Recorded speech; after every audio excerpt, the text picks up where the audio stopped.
Happy birthday to you. Happy birthday to you.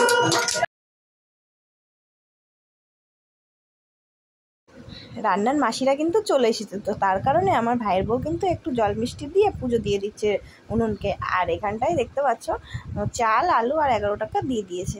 আর এইদিকে দেখতে পাচ্ছ যে আমার ভাইরা চেয়ার টেবিলগুলোকে সাজাচ্ছে, কি ছুটোছুটি করছে দেখতে পাচ্ছ, খুব আনন্দ ওদের, ওরাই সব কাজ করে দিচ্ছে, বুঝতে পারছো তো। আর এদিকে দেখতে পাচ্ছ ডাল সেদ্ধ হয়ে গেছে, এখন ডালটা কিন্তু সম্বারা দেবে। আর সব দুটো মাসি আলাদা এসছে ছাতে, তারা কোটাকুটি সমস্ত কিছু করে নিচ্ছে, আমাদের কিছু করে দিতে হচ্ছে না, ওনারাই করে নিচ্ছে।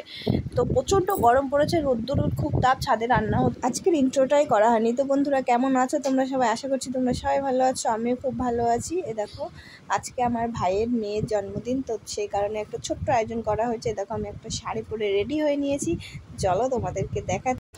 বাইরে কিন্তু সবাই চলে এসেছে, তো চলো তোমাদেরকে তাদের সঙ্গে দেখিয়ে দিচ্ছি। এই দেখো আমার ছোটো মামি এখানে চা করছে সবার জন্য, বাইরে সবাই বসে আছে, যে আমার মাসিরা, মামিরা আর আমার যা। আর এটা আমার ছোটো মাসি ওপরে নিয়ে যাচ্ছে আইসক্রিমগুলো।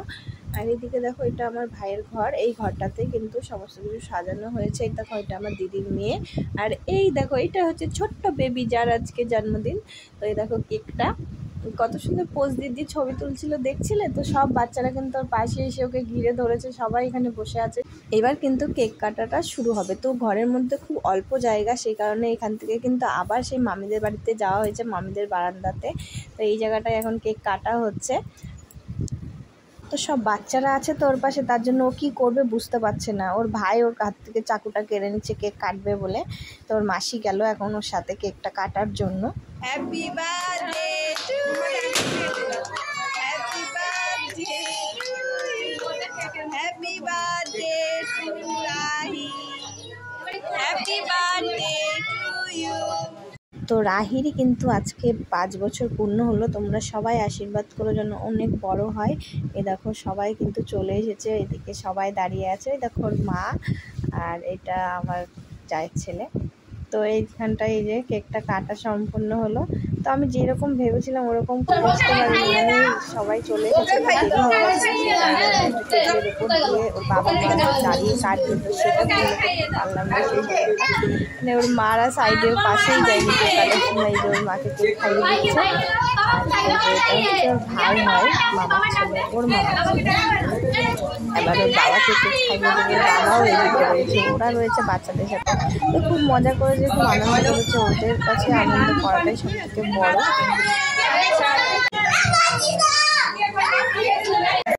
এইবার দেখো আমি ওর জন্য কিন্তু ওর খাওয়ার প্লেটটা সাজিয়ে ফেলেছি। এখানটায় রাইস, পেঁয়াজ, শসা, 5 রকম ভাজা, তারপরে মাছের ঝোল, ঝোলটা বেশি দিইনি, এই যে মাংস, পাঁপড়, চাটনি, ডাল, তারপরে পটল চিংড়ি, তারপরে পায়েস, মিষ্টি, সব কিছু মানে সাজিয়ে নিয়েছি ওর জন্য, গুছিয়ে নিয়েছি যা যা মেনুতে রান্না হয়েছিল। এবার আমি ওকে দেখো এখানটায় বসিয়ে দিচ্ছি। ও কিছুতেই এখানে বসবে না, ওর খাওয়ার প্রতি এনার্জি নেই, কারণ ও সবার সাথে ওপরে যে বসবে।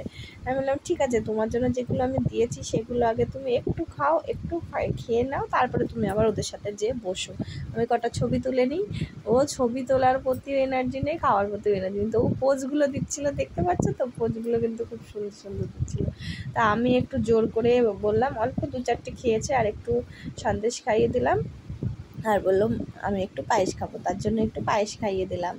পায়েস খাইয়ে আমি একটু তারপরে একটু চাটনি খাইয়ে দিলাম, সব কিছু মানে একটু একটু করে খাইয়ে দিলাম। মানে ওর খাওয়ার প্রতি এনার্জি নেই দেখে তাড়াতাড়ি করে ও যাওয়ার জন্য ব্যস্ত হয়ে পড়েছে। তো তোমরা সবাই আশীর্বাদ করো যেন অনেক বড় হয়। আর এদিকে দেখো ওর বড় পিসি মানে আমার দিদি ওকে একটু খাইয়ে দিচ্ছে। তো ভিডিওটা এখানেই শেষ করছি, টাটা।